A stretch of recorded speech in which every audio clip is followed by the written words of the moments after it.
Бүгүнкү күндө электричество болгон лимит 3 киловатт коюп койду. Эми кыш кандай өтөт? Кышыбыз ызгардуу болот деп айтып атат.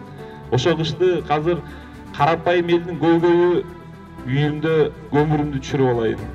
Ушул кыш кандай өтөт дегендей. Анан бул шайлоодон баары эле тажап калды. Ушул жерде ата бабаларыбыз отурат. Мынакей эстеликтер турат.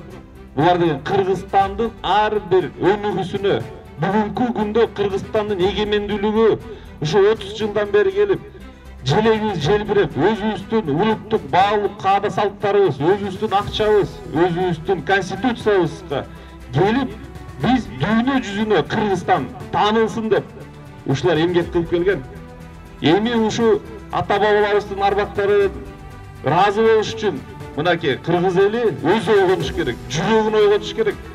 20-жылы элибиз кандай азап муң чегип, бир туугандары пандемияда каза болуп, жүрөгүнө кабыргасы кайышып турганда, ошо депутаттар 63 мыйзамды бир күндө долбоорлорду өткөрүп туруп, каникулга 200 миңден чөнтөгүн алып туруп, каникулга чыгып кетишкен.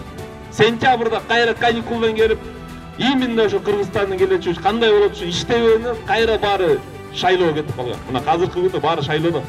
Өзүңүздөр көрүп атасыздар.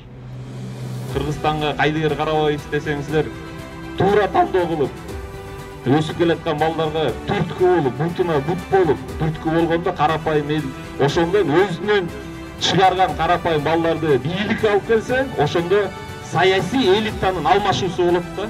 Ар дайым шайлоо сайын үмүттөп жашай бербей келиңиздер. Ишке өтөлү.